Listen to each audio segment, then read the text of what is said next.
Mark here. Just another quick update on our little situation over here in Western Australia.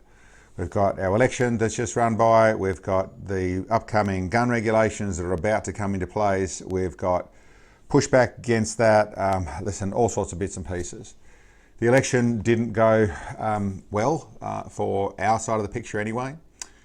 Disappointing through the fact that there was, like, West Australians haven't woken up enough, expected more of a change through the past 8 years of what we've been through, how things were managed through COVID, basically mismanagements and a fair bit of a poor result for Western Australia is where we've been heading to, what I would think the majority of West Australia would have seen, let alone the movement of what's happening all over the world. But it didn't seem that way. It seemed like there's definitely, it came out with the results at this stage, well, sort of, but the results at this stage, there's already been a concession that Labor are back in power with an enhancing the Greens, which are a little bit worse of the same, that they're going to have a major majority, and so things are going to keep on going down this road. But it turns out that in a state that we generally, elections are all straightforward, it all happens in a certain fashion, there's the electoral commission, that sort of stuff, it's all sort of orderly and should go forward. Turns out this election wasn't. So as to how bad that is, I don't know. It sounds pretty bad. It sounds like there's enough votes, there's enough percentage of votes that have gone missing to actually completely swap that result. There's a portion of the election process was privatised, worth hundreds of millions of dollars, but also that company that took that contract also have contributions to the Labor Party. So there's talk of people having proof of people being paid to vote a certain way. There's total of I think it was, then I don't know. Then there's lots of sort of stuff that is fairly ominous, and I don't know what's happening there. Also, we are too many days in and they're still counting. There's still undecided stuff, like something else is going on. So I don't know how much the mainstream media are going to pick up and run with this. They largely are, the largest portion are very much on the payroll of Labor as well. So I don't know how much this is going to turn into anything, but certainly the leader of the opposition at this stage is certainly making a fair few noises. Probably not uncommon in parts of the country or in countries where you may come from, but not common here, so it's a bit unusual. It does put things in the air a little bit. I don't have much faith in it changing outcomes and that sort of stuff, but there are even requests for that, to put it to the Governor-General and have a double dissolution, which I think means basically, no, elections switched off, we go back to, we've got to do it again, or something along those lines. Don't know how really serious it is, but listen, that's part of the brew that's happening over here. The other part of the brew, the police, like I said, largely on the process of getting their way. They're also, right at the moment around the country, there is noises from the Queensland Police Force that they have about to start the same process. They've started with the high caliber bands, something that we started over here. We went through over here just over 2 years ago. So like they're on the same wagon. Recently, yesterday, I heard that no, there's been consultation with the new, they've only recently changed, had an election over there and changed where the Liberals, the other wing of the same bird, some people might say, but regardless of the opinion on that, there's a new police minister on there, and in consultation to him, no, that's not supposed to be, it was just a mistake. My suspicion would be, as sort of been saying for a fair old while now, that all our police forces all over Australia are on the same bandwagon. They want to do what the WA guys have done. They're working out ways to do there. WA was a test case to see how things went. With bans, we went through a process of paying decent money for banning some things to paying almost nothing for banning the next lot, and now we're not going to pay you anything for it. They've been through a test process over here, they've been through this process, and they got to that. And I'd say that police force, well, that would be my feelings on it, that police force is on the same wagon. Now, police force, I should correct that, it's just some individuals in the hierarchy of police forces. It's not your average copper on the beat. It's just some of those that are doing it. But it is not just isolated over here. So please, if you're on the other side of the country, anywhere in this country, and thinking, oh, listen, it's all right, it's just West Australians, it's just those crazy West Australians, this is coming to your door soon.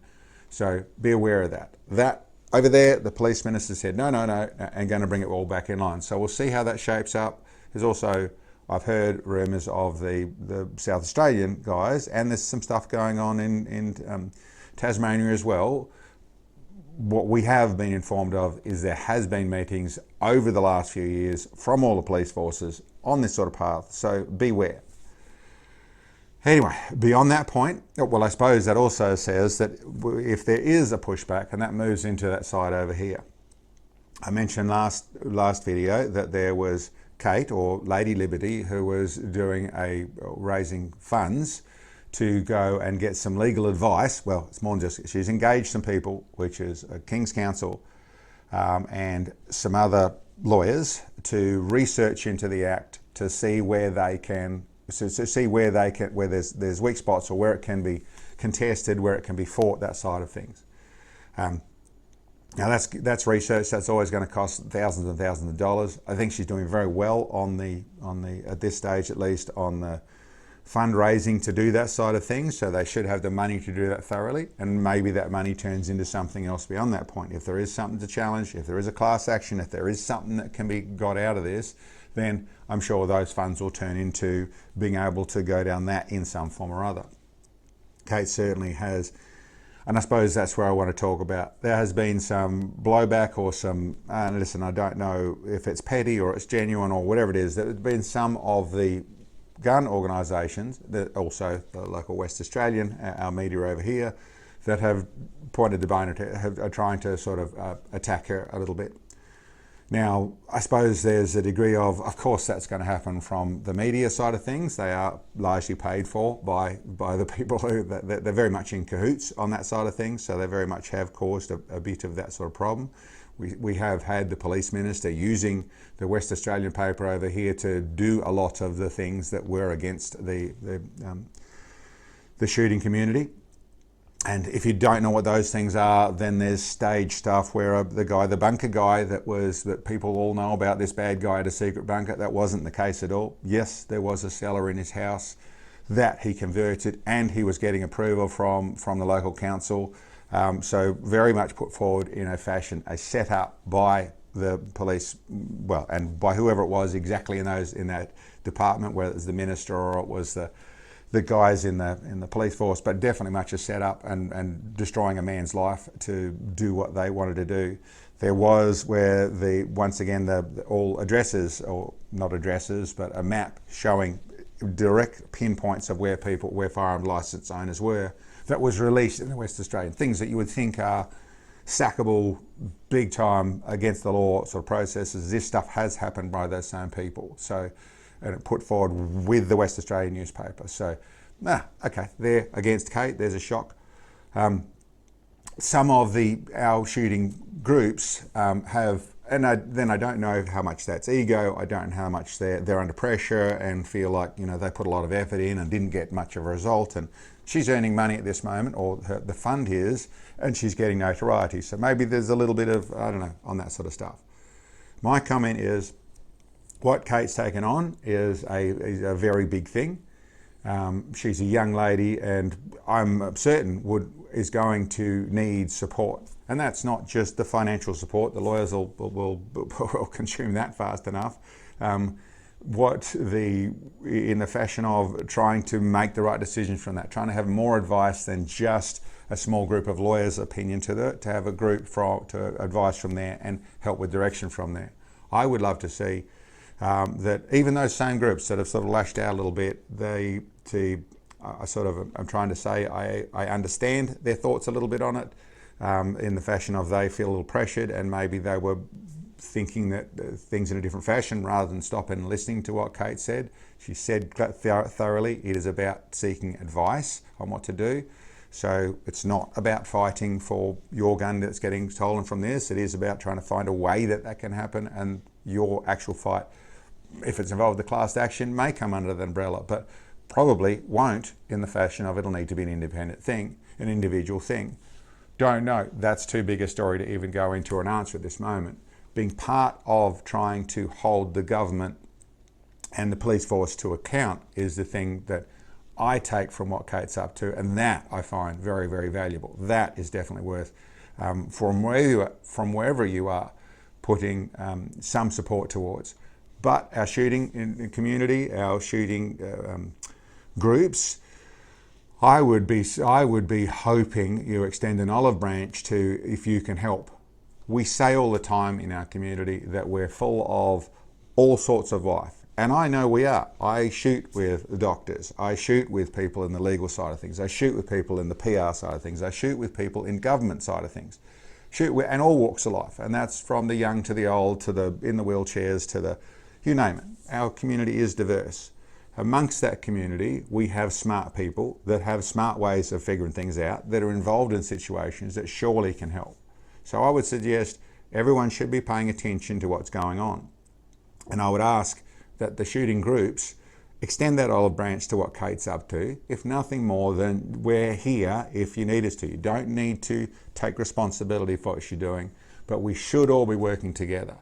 In all cases, cool your jets, think about this reasonably, be the adult in the room, and try and help, at least don't be negative. My suggestion would be roll your sleeves up a little bit, be prepared to get a little bit dirty, and at least offer, if you need help, we can do this.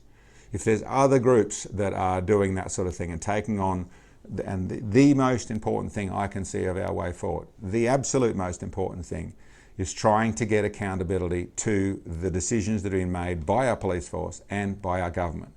Accountability. That's all I can actually ask for. If it turns out that this is all completely, and everything is just innuendo and it absolutely happened completely legal in the right process, which we know it did not, but if it turned out that way, then okay, cool your jets again. It is what it is. It is a process beyond our control.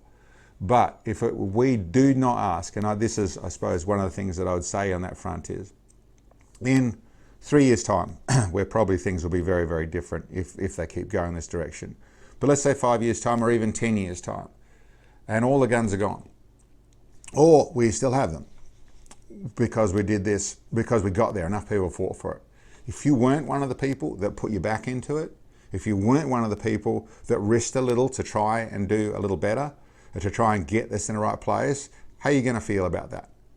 Right now, it's a bit scary in places, or there's factions to sides to pick, that sort of stuff here, because it's all unclear. Let's just look at the big picture. What we're actually chasing is a government that actually isn't running rogue. When it comes to our firearms, okay, we know we have done the right thing the whole time, and to lose with doing nothing wrong, that isn't how our society is supposed to run. It's not supposed to be that, oh, I don't like what you do, so you should be able to take all this. That's the Karen at the end of the street gets to tell you how do you live your life. That's what you're voting for if you think that's okay. And that's including if you don't like guns. You shouldn't have your guns. Well, okay, what if I don't like this? We can go that way as well? Of course not. We live in supposedly a free society. So we should have better than that, and we should have accountability from our civil servants. Anyway, I think that's on there. It definitely is something that gets, it is an awkward place for us to be in. I suppose the last thing I want to talk about there is the people that are saying, well, what should I do? I've got $10,000 worth of firearms that right now I have to give up because they have been prohibited. I've got a letter that says if I don't do that, I'm going to lose all my firearms. They're not going to give you a transition license, and otherwise you might be up for revocation. So in other words, take all your firearms license away and take all your firearms away. And they won't refund you or give you anything back for that. So you lose the whole lot. But equally, I don't want to just give up the fight because it's not just what they're doing is not right. Not only does it cost me, but it's not right. I understand the situation completely. People are saying, what should I do? Listen, I honestly don't know. Me and Sam are not in that position. We don't have that problem in front of us. And there's a very simple thing that you do if it's about being legal, about being correct, so you're completely covered, then you have to hand them in. You have to simply do as they're asking you to do, comply. There's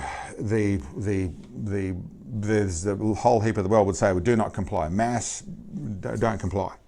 Don't comply en masse. I know this, if it went down a real aggressive stance like that, where there is no leeway out of this, then our police force will make an example. They will specifically pull some people apart and it'll become very, very nasty for those individuals. So it's a big risk to take on. They will do that to make everyone else criminals. Or they already have, but they'll do that to make everyone else frightened of what's going to happen to them. So there's a big risk involved with that, and be aware of that. That isn't a made-up situation. Is there a chance of an 11th hour thing that's going to come and save us all? Listen, I don't know. There really realistically isn't. I think it'll be after the date, if anything can come. If there's a class action that comes from the legal action, if there's the election turnover or being stopped there, I think it'll all be after that point. And I believe our police force are going where they want to go. The only thing I would say for, I suppose, the two sides of things, if you want to hold, then you can, then be aware of your area as to whether you've got to make an appointment or not for when you want to go in and do this sort of stuff. So that's the 31st, because that's the final day, then make that appointment. I suppose be aware of doing that. If you're going to be one of the very brave people to non-comply, then be prepared for what's coming. Don't be a statistics. Don't turn into a violent situation that is exactly what the police force would like. Don't turn into that. They would exactly like to do that, to say, look, they shouldn't have had their guns anyway. But I understand all sides of it, and I feel for people in that. It's a ridiculous situation we're in. I so wish we'd woken up 2 years, 3 years prior when this is all coming. We didn't. We're in this situation now. So. Like I said, there is even the level of the election result is moving into question. I think that will be squashed. I think that will be actually turned off. I hope that Shane Love, the leader of the opposition, can turn it into something. He is asking the Governor-General to do things, but unfortunately we have a whole heap of people that are willing to push it under the side here because it suits them to leave it alone. Don't know. Don't trust the situation by any means. I really hope we can get back to a West Australian situation that we can trust to some level or another, but we are in a mess at the moment. And I suppose I'd finish on that is, like I said, there is examples from all over this country of what's actually happening. Banning machetes over in New South Wales, where it is, that sort of stuff. They're looking at banning tomahawks. So they will take everything, for reasons which then we go into, why are you disarming the population so thoroughly? Why are you not sorting the criminals and leaving the good guys alone? Or why maybe not, when you've got Chinese warships circling the nation, which we don't really know what's going on, why wouldn't you actually realise that actually we're sorting out the real issues and not fixing the most compliant part of your society? Why would you do that? And there is lots of things to talk about that. Lots of, whether it's the 2030 agenda, or it's the WEF, or it's just the individual people that are trying to get their own raises, their own promotions, and that sort of stuff. I think all things can be true. I suppose on that I have loaded a video below, which is titled, or has, I think, controlled decline, but it's down, or managed decline, which that would also line up with this sort of stuff as well. And there's other things involved with it, as there is in this world. I don't know the right way forward. I'm going to try and I'll keep providing information in these bits and pieces. I don't want to do this. I feel I should do this. And I'll try to stay doing my normal content. I'm sorry for those people who just want to see that, but it is the nature of where our world's going to a large degree, and waking up and being part of it, involved with groups, being active in groups, not just financial members, but being active in groups, whether it's being on committee members or whatever it is, but start to push things. And if your group's one of the ones that's doing things that you don't really agree with, don't necessarily dump them because of that. How about be a little bit vocal to your group and your group, and see if you can get the people who are running that to steer in the right direction, because there is a right direction in this place. Anyway, that's all I want to say with that one. That's that short one turned into a long one like normal. Thank you very much for checking in. Leave your comments and bits and pieces below, and I'll catch you next time.